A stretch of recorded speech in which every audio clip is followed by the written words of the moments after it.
¿Qué pasa, muchachos? Vamos a tomarnos una cervecita curiosa que es de estas artesanas que me han hecho llegar de una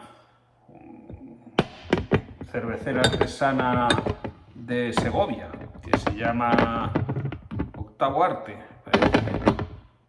Octavo Arte, y esta es como, no sé, voy a probar, amarillo limón se llama.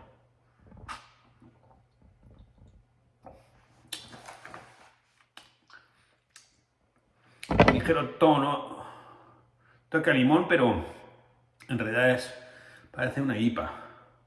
Si por amar, sí, es una IPA. Es una American IPA. Muy bien, me gustan estas cervezas. Vale, pues vamos a tomarnos la cerveza y hablar un poco de las cosas estas que os comento en estos vídeos que no tienen... Tío, manchado, estos son mocos de mi niña.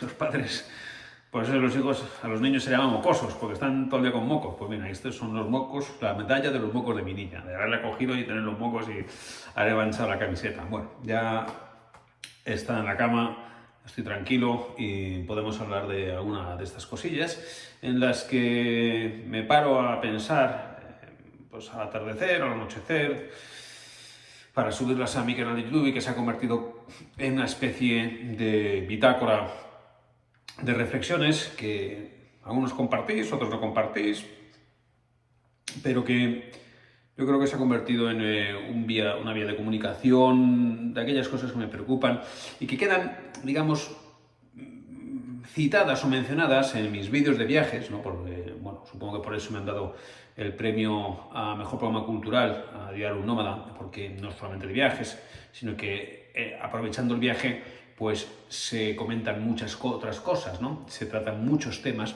Lo que pasa es que en las series, en la televisión, es un lenguaje muy superficial que solamente te dejar pinceladas, ¿no? Pero puedes dejar una pincelada, pero no puedes profundizar porque el medio no es el adecuado. Por eso están los libros, para profundizar mucho más en estos asuntos. Pero, digamos, esas pinceladas, esas miguitas de pan que voy dejando son las que después yo creo que permiten a muchos de vosotros ir siguiendo este camino y arribar a esta playa de los vídeos del canal de YouTube y así conocerme un poco mejor y sobre todo a una minoría más selecta le lleva a intentar la lectura. Y cuando digo selecta, no me refiero a que sean más inteligentes o que sean grandes lectores, porque yo creo que lo bueno que tienen mis libros es que los leen catedráticos, pero también lo lee mucha gente que se sorprende porque nunca había leído un libro y me dice, macho, es que no, yo no leo libros, resulta que los tuyos me los termino, ¿no? Y me divierto. Pero yo es que creo que no es que existen malos lectores, sino que existen libros inadecuados, ¿no? Y la cuestión es dar con tu libro, dar con el libro que sea adecuado para ti, por los temas que trate y por el lenguaje con el que se exprese. Entonces, un lenguaje sin florituras, pero bien tratado, bien usado, y unos temas que mezclen, pues bueno, como hace un poco la serie, ¿no? La aventura, la emoción personal, las reflexiones, los datos históricos. Eso yo creo que conforma un conjunto armónico que dulcifica la píldora de conocimiento, es decir, porque no son libros sencillos, es decir, están llenos de pensamientos y reflexiones con cuestiones filosóficas que no es que sean puramente mías, porque yo, joder, paso más tiempo leyendo que viajando en moto, ¿no? Entonces yo me empapo de las historias, de los pensamientos de gente más lista que yo, y entonces pues luego formo mi propio batiburrillo de ideas, ¿no? Mi propio destilado, mi propia cerveza, y eso es lo que voy dejando, ¿no? Pero bueno, supongo que eso es lo que hacemos los que escribimos, con mayor o menor fortuna.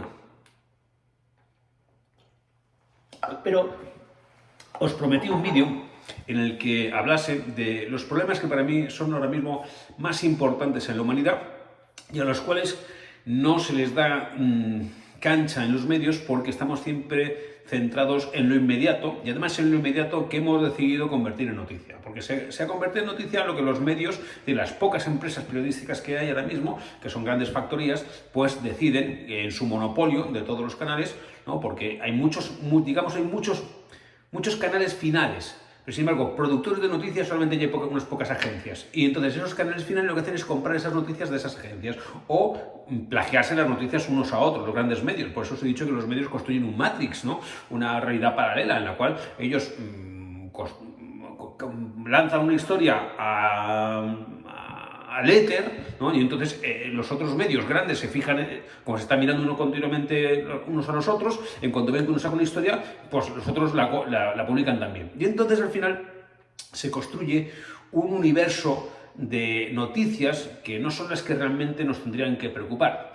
Porque bueno, esto del COVID, desde luego, es, por ejemplo, y del virus, es un asunto grave, ¿no? Es un asunto grave en el sentido de que, bueno, pues durante un tiempo está sacudiendo esta epidemia a los seres humanos, ¿no? Pero yo creo que vamos a ser capaces de vencer una epidemia en tiempo récord. En muy poco tiempo vamos a sacar una vacuna y esa vacuna va a ser eficaz, ¿no? Probablemente si se llega a producir una situación como la de la virus, como la de la gripe, ¿no? Que sea necesario renovar la vacuna, porque no sea uno de estos virus que te deja inmunizado ya para siempre, como por ejemplo el sarampión, ¿no? Existen virus que los pasas una vez y ya no lo vuelves a pasar, el sarampión, varicela, ¿no? Y luego existen otros virus que lo que te hacen es, van mutando y entonces te van cogiendo, puedes cogerlo todos los años, como por ejemplo el virus de la gripe. Y luego existen otros virus que los coges una vez y ya siempre vas a tener la enfermedad, que es por ejemplo el virus del herpes. Yo tengo herpes labial y yo sé que cada cierto tiempo, cuando me bajan las defensas, vuelve a brotar el herpes. Pues eso es una mierda con la que tengo que convivir, ¿no? Pues existen ese tipo de enfermedades. Pues bueno. La situación esta de la epidemia es grave desde el punto de vista económico y desde el punto de vista de nuestras restricciones a la libertad, ¿no? A nuestra libertad ambulatoria, ¿no? Y cómo tenemos que vivir ahora con la mascarilla, en fin, toda esta historia. Pero desde el punto de vista sanitario, el verdadero problema de la humanidad no es ese. El verdadero problema de la humanidad, que desde el punto de vista sanitario está teniendo enormes avances, ¿no? Porque estamos alargando la esperanza de vida, o la estábamos alargando, ahora mismo, sin embargo, la esperanza de vida se ha reducido como consecuencia de la COVID-19, pero esto ya digo que va a ser una cuestión, digamos, aislada, o sea, excepcional dentro del desarrollo de la humanidad. Sin embargo, hay un grave problema de salud pública del cual se habla, pero no se habla lo suficiente, no se nos informa, y es un problema muy grave que va a estar de aquí al futuro, y es el de la resistencia de los antibióticos. O sea, cuando yo una vez comenté que los fármacos curaban, hubo alguien que me dice, no, los fármacos no curan, los fármacos lo que hacen es tratar los síntomas, pero no curan la enfermedad. Bueno, eso no es cierto, porque existen algunos fármacos que curan, como son los antibióticos. Los antibióticos curan las infecciones, curan y previenen las infecciones bacterianas, ¿no? Y a partir del momento en que se descubrió la penicilina, es decir, los antibióticos, las infecciones que se producían como consecuencia de heridas, de tratamientos quirúrgicos, de otro tipo de enfermedades, de accidentes, pues, joder, avanzamos muchísimo. Porque antes la gente se moría simplemente por un corte, o una herida mal cerrada. O sea, y con la suciedad, con la falta de asepsia, pues entonces la gente se moría. Es que ahora mismo a los niños los bañan en antibióticos según nacen. Entonces, ¿qué ocurre?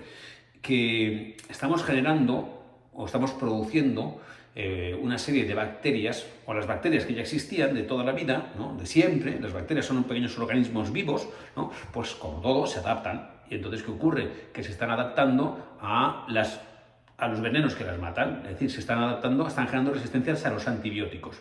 Y las familias de antibióticos que han ido desarrollándose, pues hay un momento en que ya las familias de antibióticos ya no avanzan. Que llevamos años, décadas, sin desarrollar nuevos antibióticos, ¿no? Más potentes. Y por lo tanto, las bacterias están generando enormes resistencias. Y ese es el grave problema de la humanidad.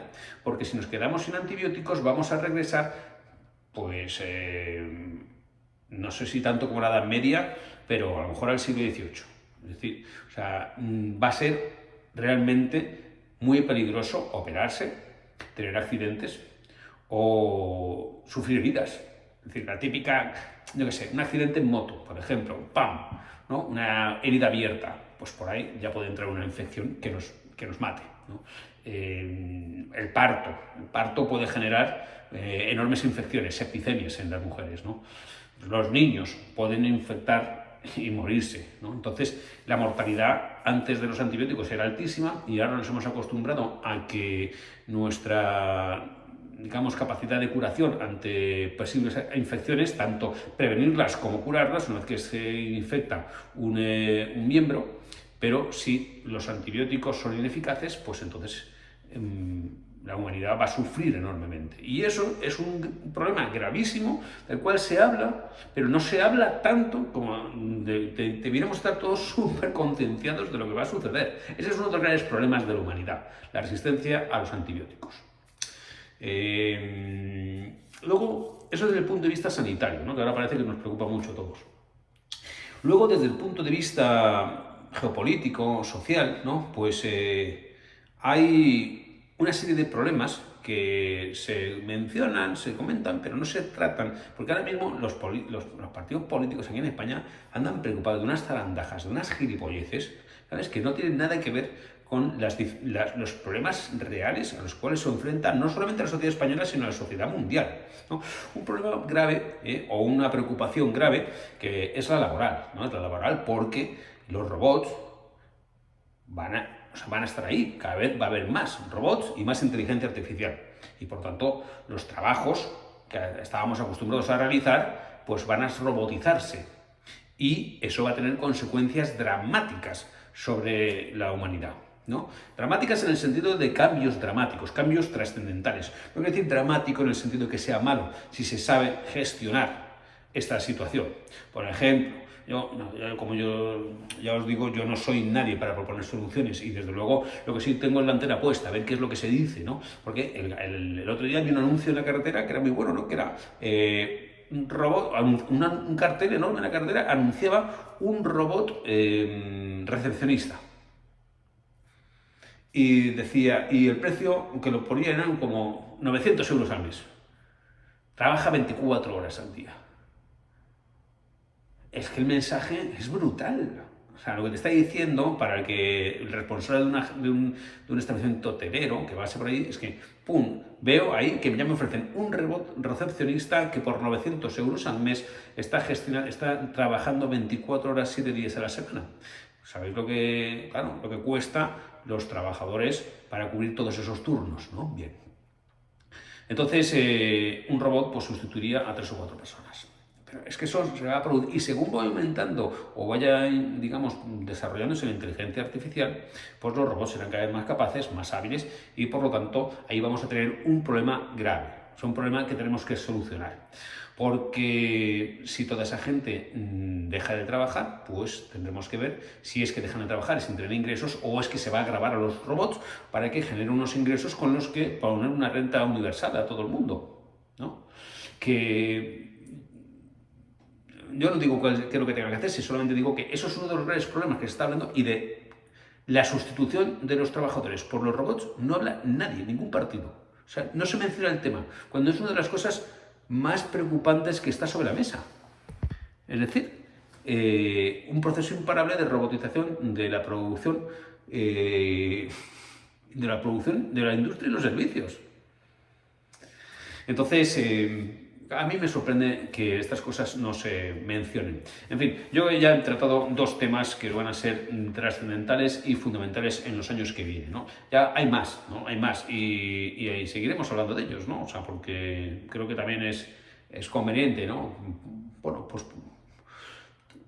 porque yo creo que nos intentan distraer con otras cosas, ¿no? Con otras cosas, para que no pensemos realmente en lo que sucede. Pero yo os he tratado 2 temas que son fundamentales y que van a tener una importancia brutal en el futuro. Resistencia a los antibióticos y robotización de los procesos laborales. Y bueno, no me quiero ir sin leeros un párrafo de uno de mis libros, Diario de un Nómada, que acabo de reeditar, porque yo creo que hay cosas que muchas veces damos por supuestas y que no conocemos, ¿no? Yo, por ejemplo, en este libro trato un montón de temas relativos a los viajes, también a la exploración española y, por supuesto, uno de los grandes hitos es el de la primera vuelta al mundo, ¿no? La primera vuelta al mundo de Magallanes y Elcano que yo menciono aquí. Y hay una cosa que muchas veces habréis visto, que es, por ejemplo, aquello de la vuelta al mundo en 80 días, de aquella, cómo ganó la apuesta el viajero, ¿no? Porque le había ganado un día al calendario al viajar en un sentido, ¿no? Entonces, esa genialidad de Julio Verne, pues la damos, mira qué listo era Julio Verne, ¿cómo se le ocurrió aquella historia de que si das la vuelta al mundo ganas un día, ¿no? Pues, ¿sabéis cuándo se constató por primera vez esa historia de que si das la vuelta al mundo se gana un día? Bien, os lo voy a leer porque creo que es muy interesante. La primera vez que se constató que desplazarse puede engañar al tiempo fue durante la expedición de Magallanes y Elcano. Julio Verne solo tuvo que cambiar el sentido del desplazamiento para hacer ganar la apuesta a Willy Fogg. Que la idea no fuera original tampoco resta mérito a un escritor genial que visitó todos los mundos sin tener que salir de París. Pero la anécdota de los 81 días convertidos en 80 al viajar hacia el este arroja luz sobre la extraordinaria gesta que supuso dar la primera vuelta al mundo. Fernando de Magallanes era portugués, obedecía a un rey alemán, servía a España, creía en Dios y se guiaba por la fe en sí mismo de todos los genios y los fanáticos. La tierra era redonda, América era un nuevo continente y no las Indias, como afirmaba Cristóbal Colón, y por eso a las especias se podía llegar encontrando un paso del Atlántico al Mar del Sur, que había visto en Panamá un extremeño llamado Vasco Núñez de Balboa. Cuando Magallanes encontró el ansiado pasaje en el más recóndito sur de América, ya había perdido casi todos sus barcos, a casi todos sus hombres, había sofocado una rebelión, ajusticiado a un sedicioso, desterrado un cura y superado terribles tormentas. Por eso, no es de extrañar que al encontrar por fin un poco de paz llamara Pacífico al nuevo océano que se abría ante él. No iba a disfrutar mucho de su hallazgo, poco después se dejaría matar en un estúpido lance con los indígenas filipinos en la isla de Mactán. Juan Sebastián Elcano tomó el mando de la nao Victoria. Cuenta Pigafetta, el veneciano de a bordo, que cuando llegaron a Cabo Verde, en la costa oeste africana, es decir, ya prácticamente habían dado vuelta al mundo, exhaustos y enfermos, preguntaron a los colonos portugueses qué día era. Miércoles, contestaron, para enorme sorpresa de los navegantes, cuyo diario señalaba martes. El viaje alrededor del mundo engaña el tiempo. La navegación hacia Occidente les había robado un día de vida. Los que alguna vez hemos dado la vuelta al mundo viajando hacia Oriente, llevamos en las alforjas un montón de recuerdos y también un día de más. En mis noches más tormentosas de cerveza y soledad, sueño que quizá el mío es el que perdió Magallanes en aquella isla filipina. Pues nada, si quieres leer cosas como esta, ya saben, puedes pedir el libro dedicado en miquelsilvestre.com y con mucho gusto te lo mando. Venga, muchachos, buenas noches.